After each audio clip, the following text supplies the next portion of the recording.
on BET. If you haven't already, please hit my subscribe button down at the bottom. Thank you so very much for that. And I want to get right into this review because this was a good episode, in my opinion. Okay, so we picked up where we left off with Maurice and Quincy fighting for the gun. How did they get in this position, you ask? Well, Maurice finally got out of jail and he wanted to go get his car back because Q has his car. And when he goes to get his car back, Q's like, you're not taking nothing. You're not taking nothing. Knowing that he done stole this man's car. So, you know, Maurice was like, yes, I am. And you gonna move out of my way. Well, Q pulls a gun on him. And so they fight for the gun. And that's how we got there. And the shot rings out. And it was Q that gets shot. But he gets shot in his right side. He acting like he's dying. Boy, you is not dying. We wish you were dead. But you is not dying. And then here come Calvin, little crazy self. I told you not to come up here. I knew something was going to happen. Look what happened. He's going to die. This is going to be murder. I'm like, Calvin, shut up. It was clearly self-defense. Why do you keep saying the word murder? It's not murder when you're defending yourself and somebody's trying to kill you. If he put a gun on Maurice and Maurice got the gun and shot him with it, that is self-defense. Quit saying that. Just stop it. You know, so I thought that was kind of telling. Like, why is he really trying to make it like Maurice murdered him? Or it was attempted murder? That's crazy. No, it's self-defense, period. And when it's self-defense, we really can't help who gets the short end of the stick, you know? You started the fight, you got the short end of the stick. I'm so sorry. So sorry. But that's just the way it goes. Then we have Danny at the bar, drunk as a skunk. Like, this girl is getting litty like a titty, okay? She's getting Liddington. And, you know, the bartender actually calls Andy and lets her know that Danny's up there getting drunk. Makes Danny give her the keys so she won't drive. And, you know, just so happens to be Danny's at the same bar that Preston and Mindy are at. And Preston comes over to Danny and approaches, and he's basically like, why are you doing this? Like, what's going on? Do you want to meet her? She's here. Do you want to meet? Why would she want to meet Mindy? Somebody please explain that to me. Like, why would he want her to meet Mindy?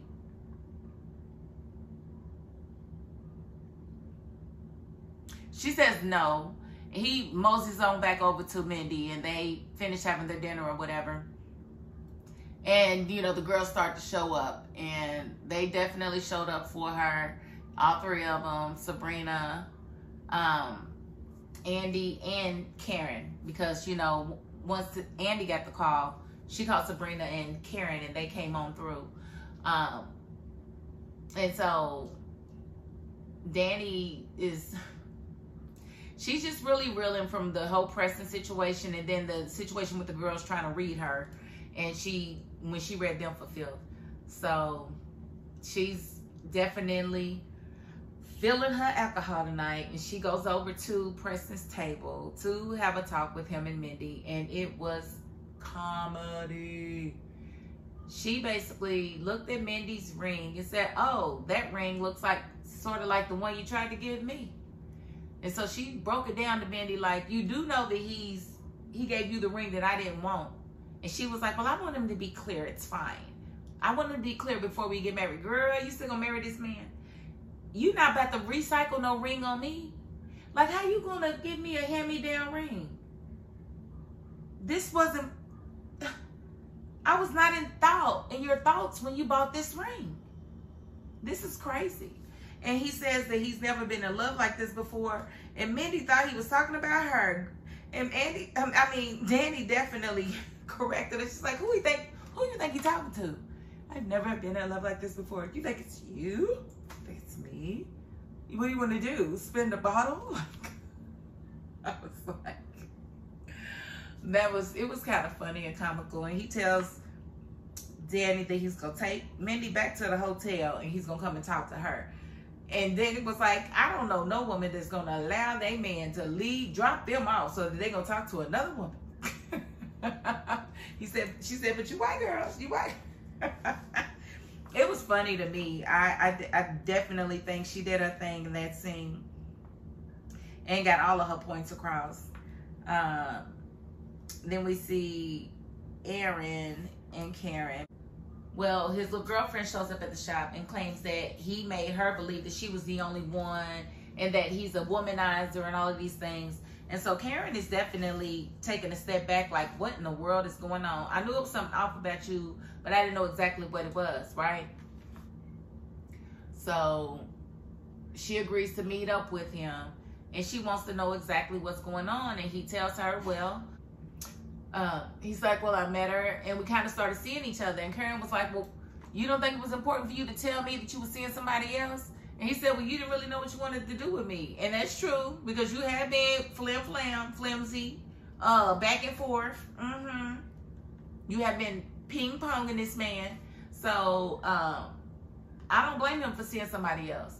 I just feel like he should have told you, instead of leading you to believe that he was just sitting there waiting for you to be ready for him, when that wasn't the case, which he has every right to do. I think the F-boy in him is about to really be exposed this season. I think he's an F-boy at the end of the day, and you can only have that for so long.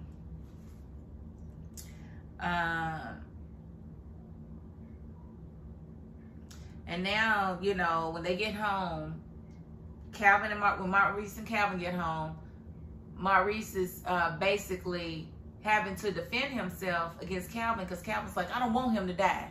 And why? Did he beat you up? Yes, he beat you up at one point. That boy beat you up, and you sitting here trying to save him. Do you want to kill Calvin? Like, what's really going on? I don't understand. Like, why you would want him to live? Because he's the reason that all of this stuff got started, with them going to jail and everything. So why does he need to survive? Like, I'm cool with him dying. Like, when he passed out, I was like, good. I was like, good.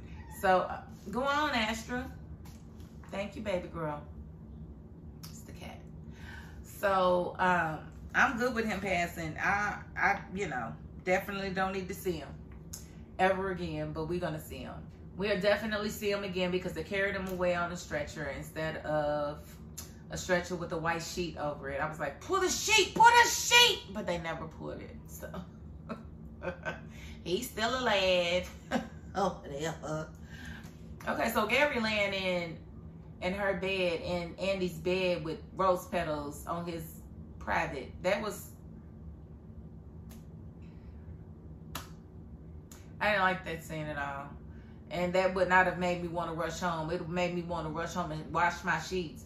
Get your bird naked booty off of my sheets.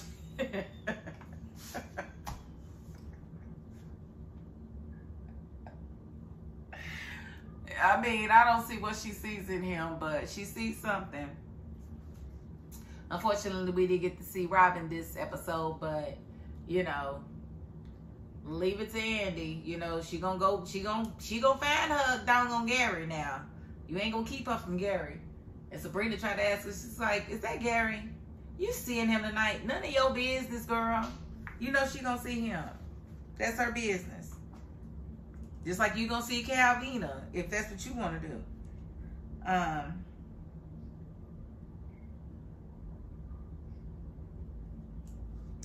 And then we have Karen going to the salon to turn off the curlers, but she gets there and there's a whole fire going on in her building. And instead of, you know, dialing 911, like you're supposed to do when you see a fire, you're supposed to dial 911. She goes in the salon where all that smoke is. She unlocks the doors, goes in, and gets the fire extinguisher to try to put it out. Now this fire extinguisher is skinny and long. That wasn't gonna put out that whole fire. That was a big old fire. It was not gonna put that out. And I hope she understands that that fire was not set by those curlers. That was an act of arson. Why was it an act of arson? Because you could tell that there was lighter fluid or something spread on the floor the way the fire was burning.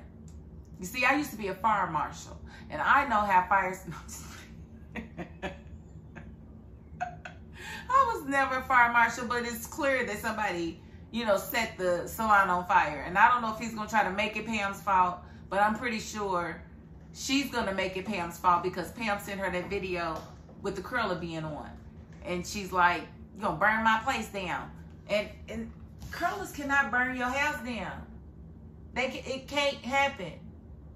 Like, they don't even light anything else up to, you know, so it can catch on fire. I've never seen it. And the curlers, they got that little handle to keep it from touching the actual surface. So what caught on fire from the curlers? It can't. The only thing that can happen from leaving curlers on is they burn out. I said what I said. So I don't know how they're gonna try to work this and make this a situation or whatever, but hopefully it's just that she lost some things of her salon and she's able to recover them through insurance, because we already know that Zach gave her like $87,000, so she's not broke, and she should have insurance. If she don't have insurance, then she is just as hood as the rest of us, and she better put that nose down, get it out the air, honey. Get it out the air. If you ain't got no doggone insurance, get your nose out the air, because it don't belong there. Does not belong there. So that was pretty much the episode, except I have a bone to pick with Tyler Perry. Because we got to see Fatima and Zach, right?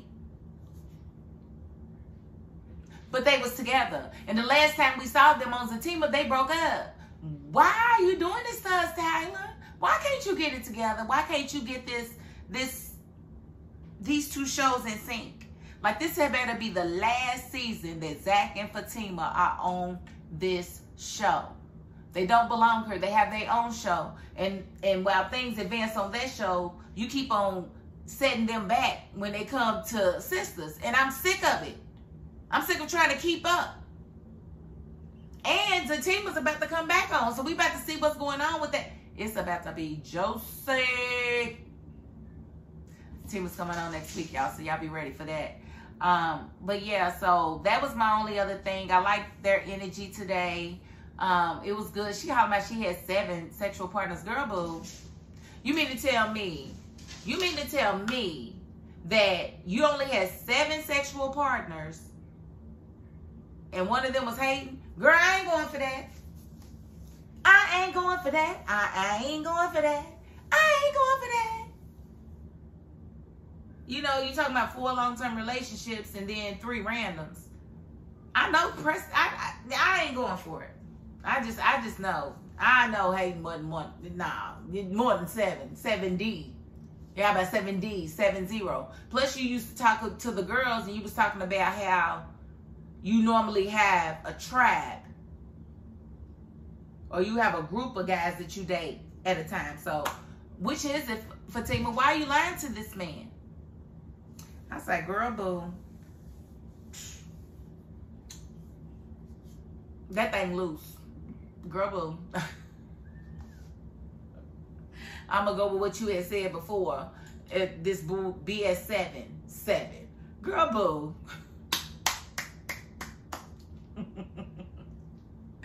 And I'm going to cut it right there because I did cover everything. But if you haven't already, please hit my subscribe button down at the bottom.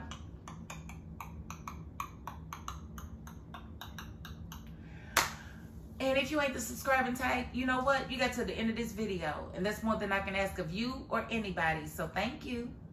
And since you made it to the end of this video, guess what? We got a contest. We got a contest. The very first one to comment regarding this show on this post will win a cash prize. All you got to do is make a comment on this post and be the first one to do it. And it has to be about sisters or something that I said in this video for you to qualify to win. And it's that simple. I just need you to comment. It's that simple. And you got 24 hours to do it. If you do it within 24 hours, you win. Make a comment, get a cash prize of at least $50. It's gas. All right? Okay. Now that is my $5.02. Peace.